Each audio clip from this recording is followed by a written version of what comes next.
No, we're going to pivot to the midterms, right? Because that turned out to be a blue wave in Illinois, really, on Tuesday. Democrats had major wins throughout the state. We're going to take a closer look at some of the more important races, of course, but I want to get just your main takeaways from the results. I'll start with you, Rick. One, Republicans in the state are on the verge of irrelevancy. They were poised to, at the very least, pick up a few legislative seats that might reduce the Democratic majorities in the General Assembly. They're going to be a vastly smaller minority in the Illinois legislature. They had the position to be able to try to at least keep what they had in the state Supreme Court. That went down the drain. And I think part of it really there are a number of factors here, but I think two major factors. One was their choice for a nominee for governor, and two, how abortion really became a significant factor in driving women, particularly suburban women, to the polls. Which we suspected, but just to see it happen was something else. Mike, your thoughts? Well, I'll just share with you. I had planned to come into the studio with you, but I ended up. I've been editing a late interview I did with State Representative Jim Durkin, the House Republican leader, who has fallen on his sword in the ancient tradition of taking the hit when you lose 4 seats when you were supposed to pick up 4 or 5 or 7, and he is. In the interview for tonight's program, he's just scathing. He blames Donald Trump. He says this became an election about Donald Trump and abortion, and the fact that voters in northern Illinois just didn't want a southern Illinois farmer who was a Donald Trump endorsed candidate to be their governor.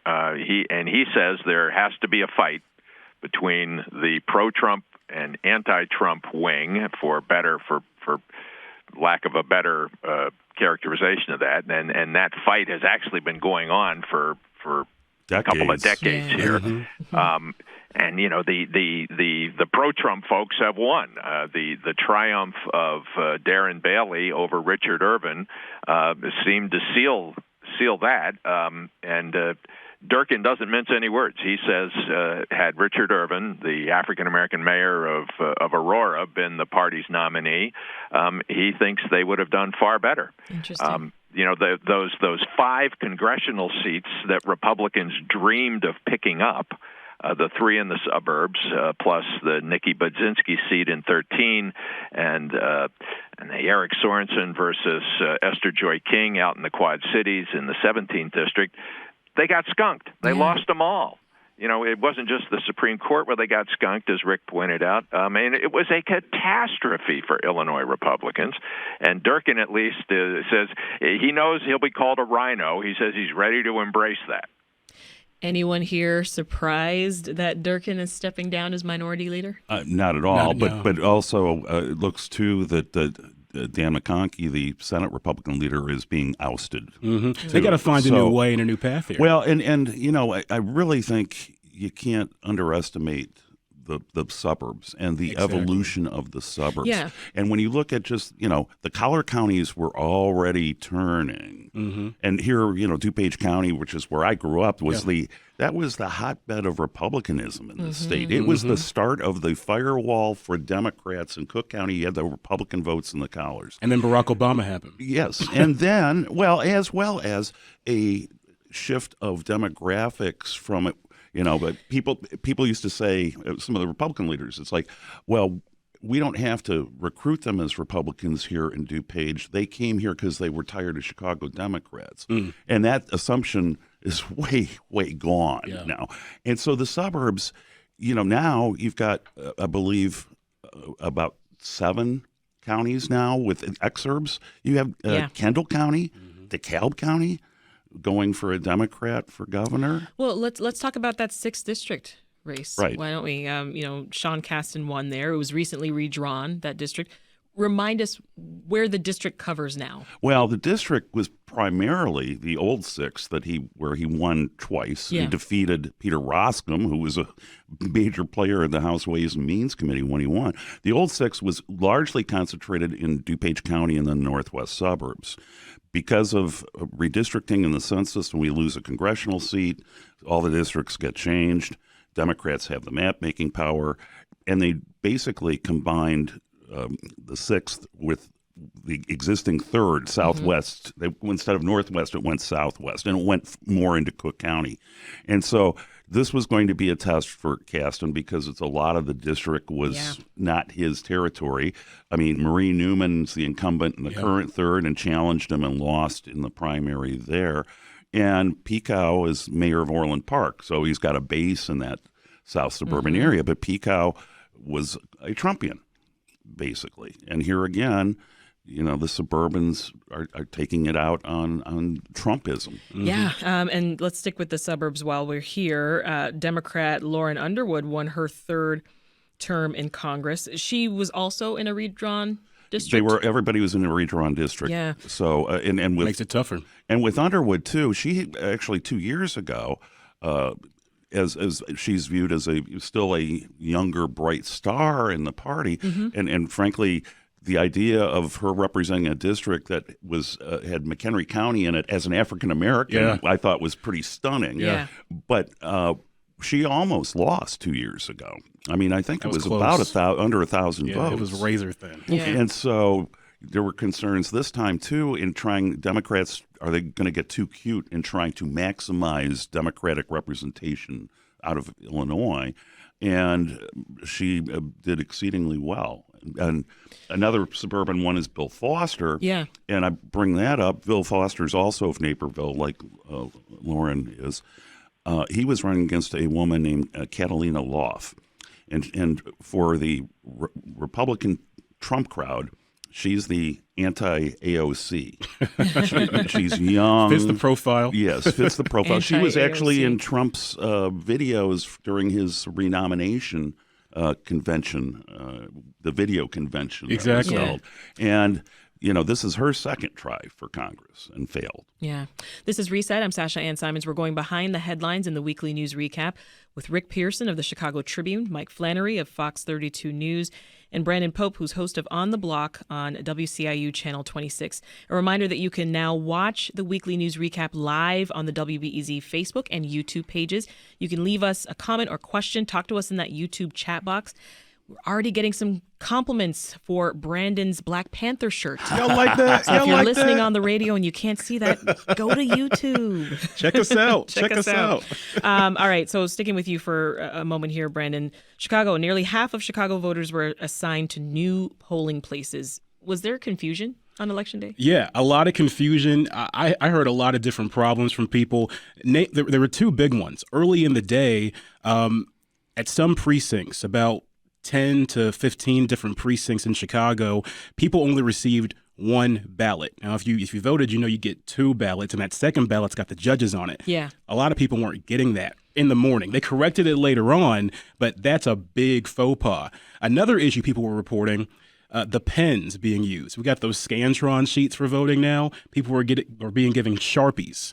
Sharpies bleed through if you have it over the other ballot. And so that can impact how that ballot's going to come out. Actually, it doesn't impact it. Really? It really doesn't. And the way that it overlays. Yeah. And in fact, State Board of Elections was suggesting that Sharpies are the preferable, but they said that the ballots are designed in mind of that bleed-through issue. Interesting. Well, there was a lot of confusion at polling places about that. Because there were thought they were spoiling their second about page. whether they're Exactly. approved. Right. Okay. I mean, I had my ballot thrown out because they were like, "Oh, you can't." You got to color in the lines. Exactly. Man. Yeah. Well, Back to basics, right? Mike, you have thoughts on this here? Well, the Sharpie, as I understand it, the printer and the manufacturer of the system does recommend Sharpies, and while indeed it does bleed through, it's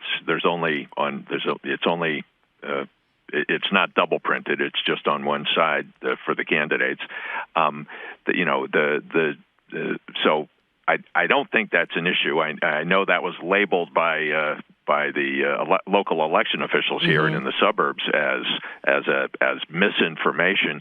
I think as long as we were mentioning the courts earlier, I think it's worth pointing out that Judge Tim Evans survived a sort of half-hearted, faint-hearted effort to get voters to vote no on him. So he remains and has a new term as Chief Judge of the Cook County Circuit Court. Brandon, a local political dynasty is back in the spotlight. I'm talking about Jonathan Jackson, who's the son of civil rights activist Jesse Jackson, as we know. He easily won that first congressional district. Remind us who Jonathan Jackson is, though. Yeah, Jonathan Jackson currently oversees Rainbow Push Coalition. He's part of this political dynasty, the great Reverend Jesse Jackson.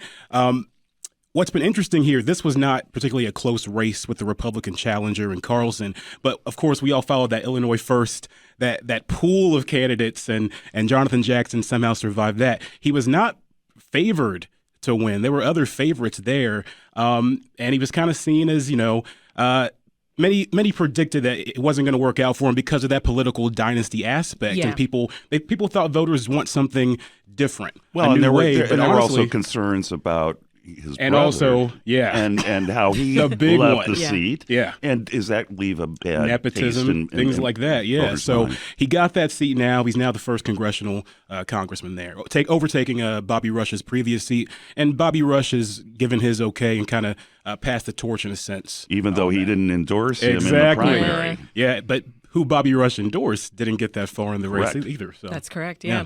Well, immigration activists, they also had reason to celebrate Tuesday. I'm talking about Delia Ramirez, who's now going to be the Midwest's first Latina heading to Congress. And again, here's another interesting district here where it does take in, vast swatches of truly old conservative DuPage County. And you have a Latina congresswoman representing Wheaton, Illinois. Okay, as I said, this is a very interesting dynamic and a progressive, and a supports the progressive Green New Deal. Yes. Like she's not your typical suburban would win a suburban race flat out when you think about it on paper. But that agenda, and I was always curious too, and that goes back to the primary when she ran against Gil Villegas about because Gil seemed to be a more moderate to her progressive social agenda, and she swamped him,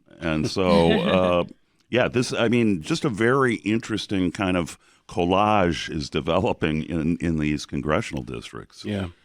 Now, she's the daughter of Guatemalan immigrants. Her husband has DACA status as well. Yeah. Yes. Ramirez.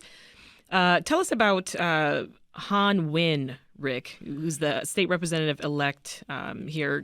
I know Asian Americans here are celebrating as well. Absolutely, and this is another factor to look at in the kind of the growth of the power of the Democratic Party here is in this diversity of candidates versus, as Jim Edgar said, you've got Republicans who are increasingly becoming the party of old white men and not adapting to the change in demographics.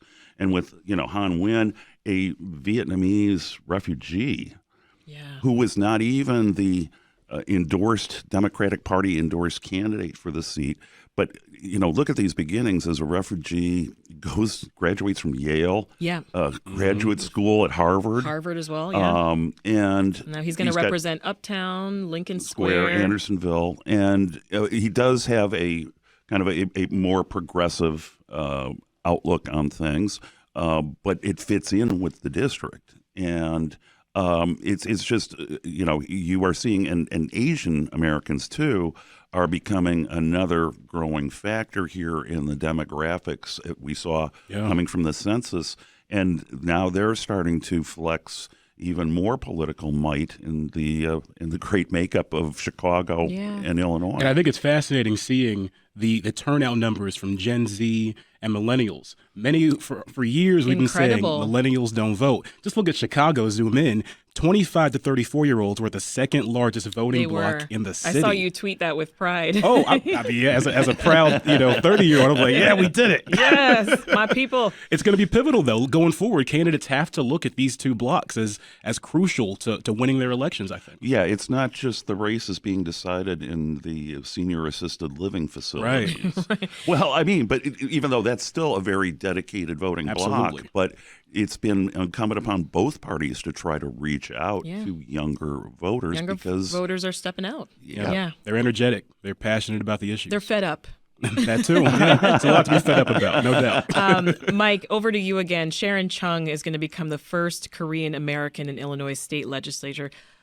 Talk to us about how big of a deal it is for Illinois Democrats to be grabbing that seat.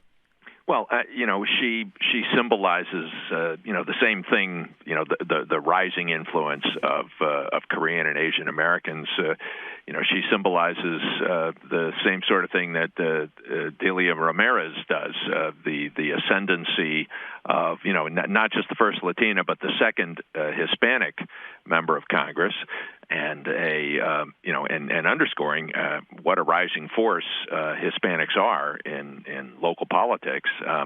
If you want to look at the future, take a look at the enrollment in the Chicago public schools.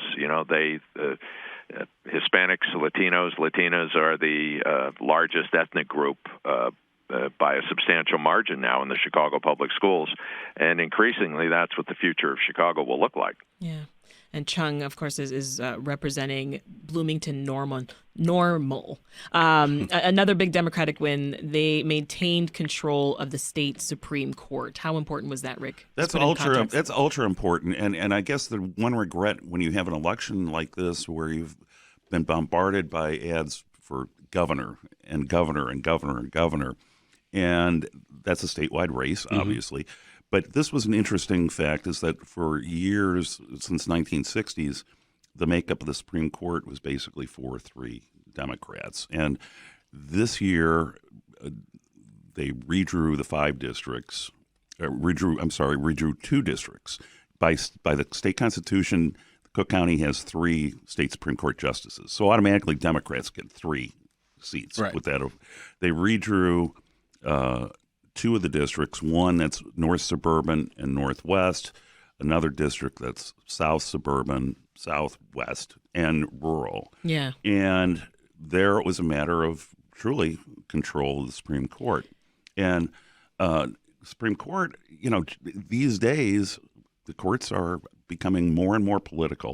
It's kind of strange that you're supposed to be elected as on a partisan party, Yeah. but then you become now you're a judge, so now you're not partisan anymore. That's always been weird, yeah. Yeah, well, I mean, there was an integrity in the system that is no longer there, I think, and so really, this is the first time you had candidates campaigning, talking about issues like abortion and things, where they would normally say, "Well, we're not really supposed to talk about things that could come before us." That is true. Yeah, well, before we take a quick pause, leave us with this strong showing for Democrats. What do you all think it means for Donald Trump? Okay, this has been something that people have been talking about a lot. Trump is allegedly going to be announcing or thinking about announcing next week. I do think the GOP has moved past candidate Trump. I think Trumpism's still there. I think they'd like to look at how Ron DeSantis did in Florida. His strong performance. They're loving that right now. He's looked at as a potential guy that could go toe-to-toe with Trump. I think the GOP overall is wanting to move past him because look at what this red ripple looked like. It's supposed to be a red wave. It was kind of more of a ripple. So I think that's really what it is. I think they'd like to. Yeah. You think it's probably not possible, right? Well, I think that's where their reckoning point is they have to decide. I mean, you are starting to see some major leaders in Washington on the Republican side saying it's time to put him in the rearview mirror. Look at the quality of candidates that he endorsed and how did they do? Okay. All the election deniers. Hold that thought. Rick Pearson with the Chicago Tribune, Mike Flannery from Fox 32 News, and Brandon Pope with WCIU Channel 26. They're going to stick around. We hope that you will too, because there's so much more news to get to.